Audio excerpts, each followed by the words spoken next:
I will explain the experiment.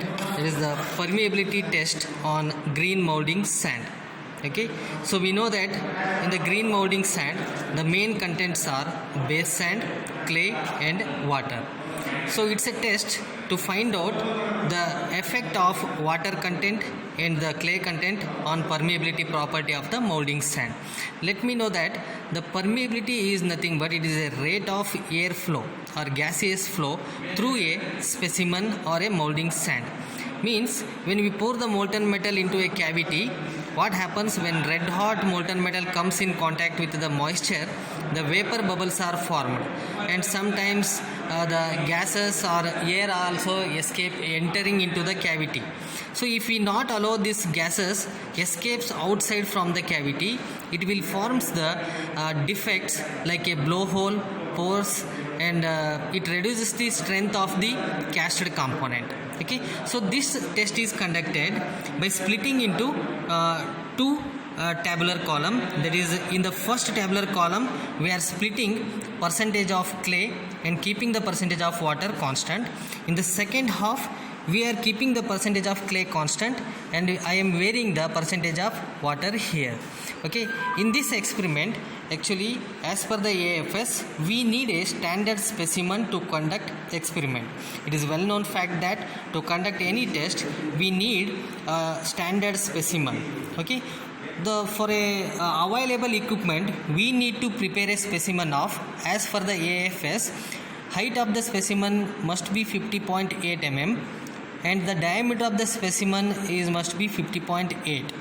Okay, so to get a standard specimen of this dimensions we need 162 grams of molding sand.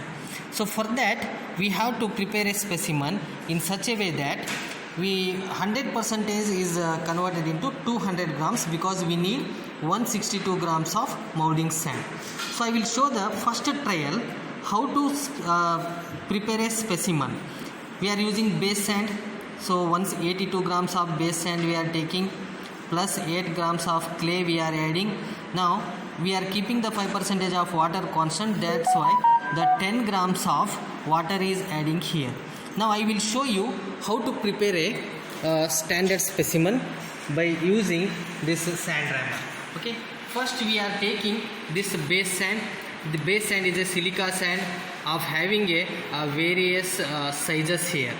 Okay, so it is a mixed combination of grain size base sand, silica sand. Then we are adding, as per the trial, 8 grams of clay we have to add. Okay, 8 grams of clay we have to add, that is 190 grams. Now we have to add the water of 10 grams. So total 200 grams of molding sand we are preparing here. Okay, so to prepare a specimen we have to mix properly. In industries they are using the mullers for mixing purpose, but here the required quantity is very less. That's why we are preparing by the spoon and the stub itself. It is enough for preparation of molding sand. Okay, so mix it properly. So uniform mixture is necessary for preparation of molding sand. Now as per the specimen requirement we need 162 grams of base sand, is it not? So take a 162 grams of base sand.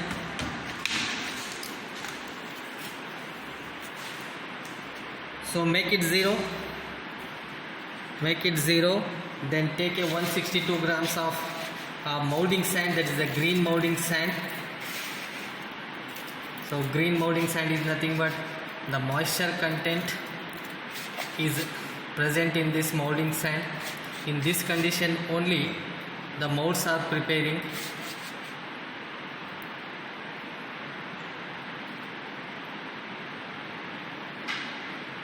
Okay, so 162 grams of molding sand is taken here. Now this entire molding sand is shifted to specimen 2. Specimen 2. This is a standard specimen 2 having a diameter of 50.8 mm.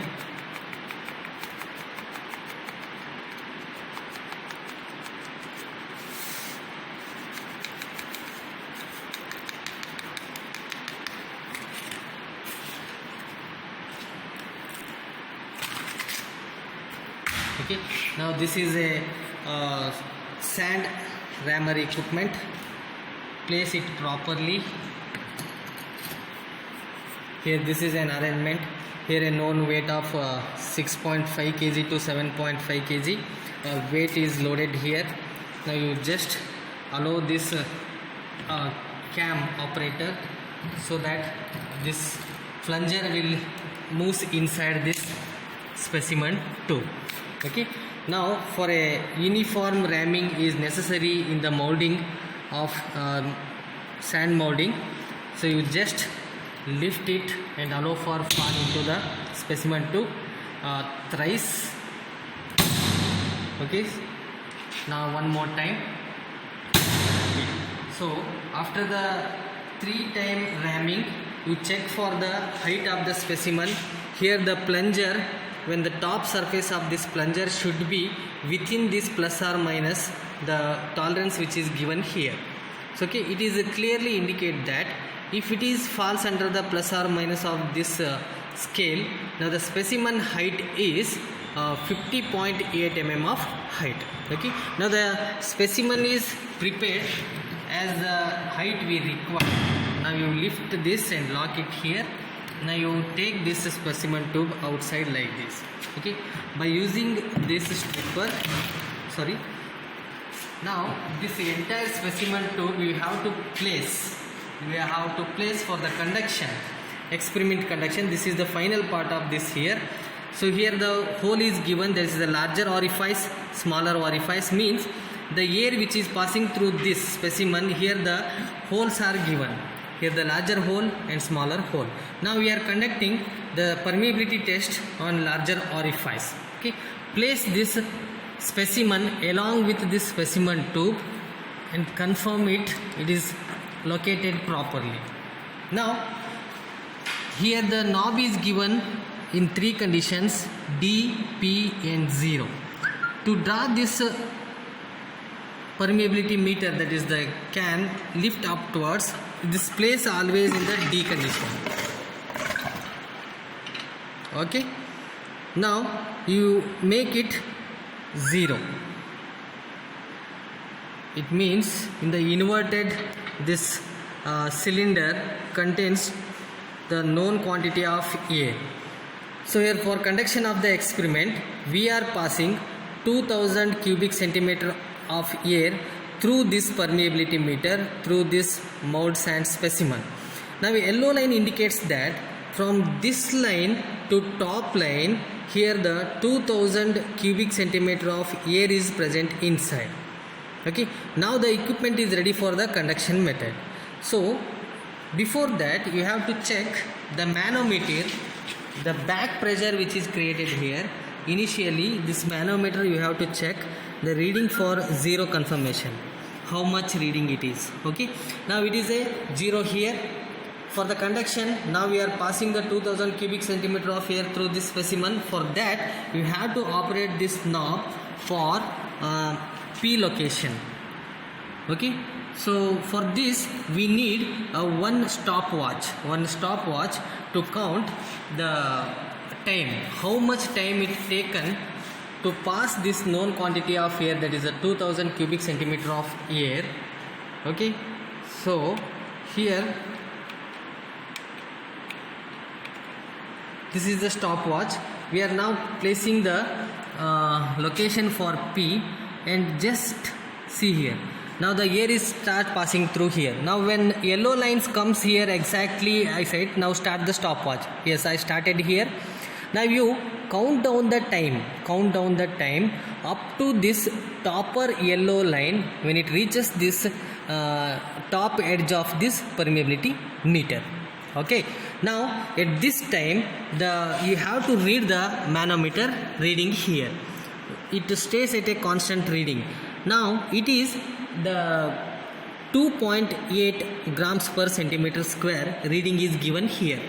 Reading is given here. You note down in the reading, that is the 2.8, and also when the yellow line reaches the top, you take the reading of the stopwatch. Means the first reading is, now here this is 2.8 grams per centimeter square, and also the times taken is 0.652 of minutes in 65 seconds, but 0.652. Okay, now you have to write down this indicated permeability number. Okay, I will tell you how to take this indicated permeability number. We know that in the permeability meter, here one chart is pasted here. See, this is small orifice, and also this is a large orifice. Two scales are given. In the first column, here the pressure is given. The pressure is given, small orifice, that is the permeability number, and large orifice, again there is a permeability number. Now, while conducting the experiment, what is the manometer reading here? 2.8.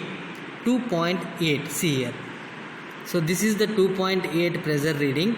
According to this 2.8, we are conducting a test by using large orifice. Now what is the permeability number? 300 grams per centimeter square. So you note down this reading as a 300 permeability number. So it is permeability number which will gives the ability of the molding sand, which will allows the gases to escape outside. Now another one column is given here, calculated permeability number. Okay, now by using formula,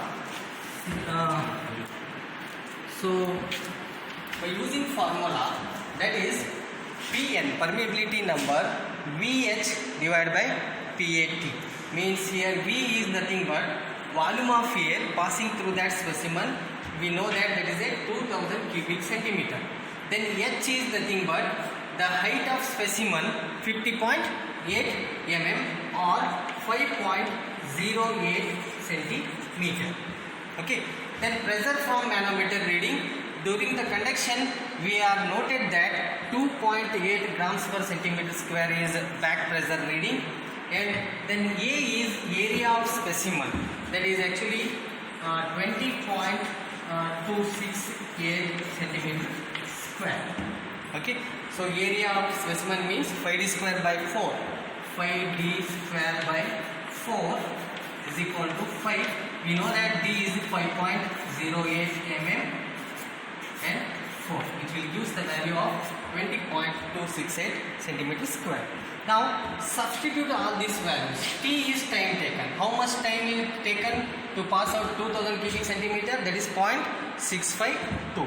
Now you note down all these readings here.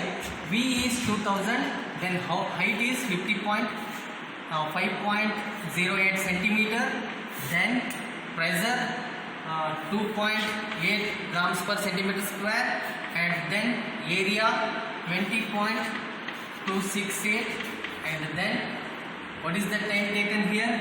0.652.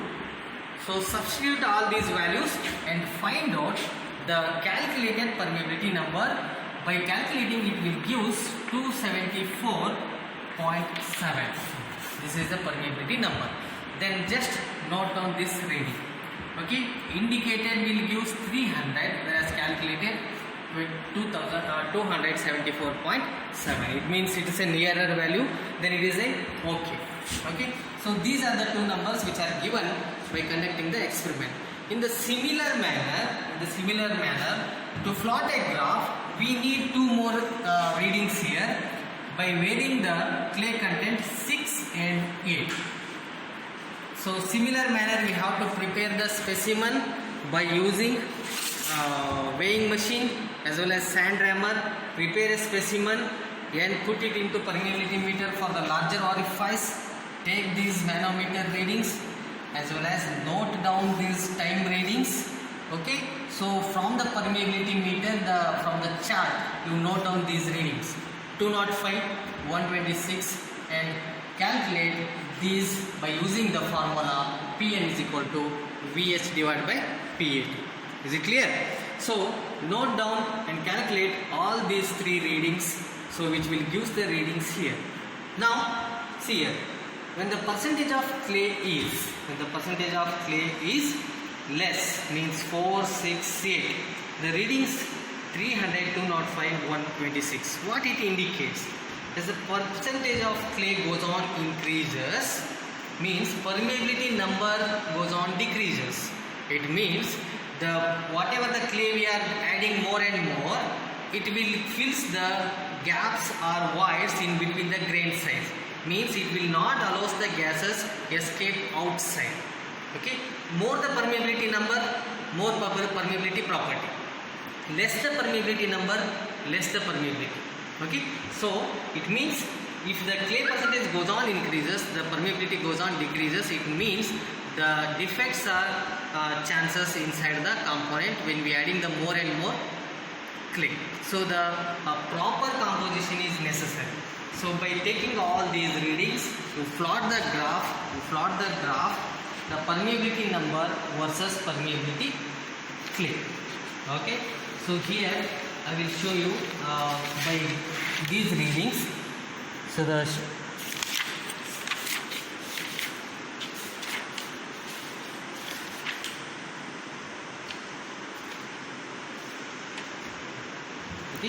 so to plot the graph, take the permeability number, that is permeability number in y-axis, and also the percentage of clay in x-axis.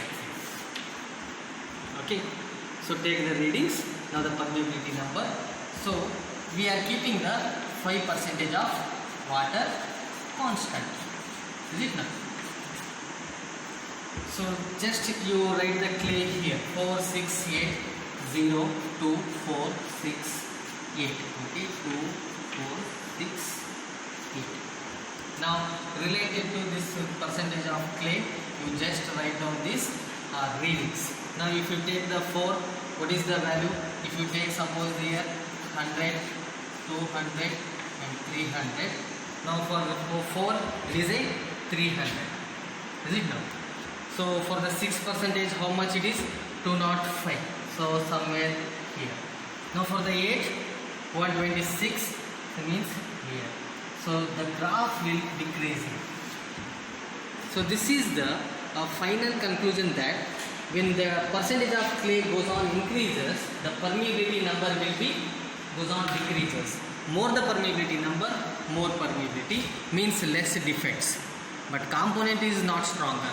But here the permeability property is not good, but the component whatever we cast, it is a good strength, but there may be chances of blow holes or the pore holes defects may be entering into the cast component. Okay, so this is the permeability test. I explained keeping the 5% of water constant and I vary the percentage of clay. In the similar manner, next you keep the 5% of clay constant, okay, and take the readings by varying the water 4, 6, 8. In the same manner you conduct the experiment and take the readings, calculate the permeability number, again you plot the graph, only here changes the water. Is it clear? Okay, so this is the procedure to conduct a permeability test on green molding sand. Thank you. Stop now. Yeah. Yes.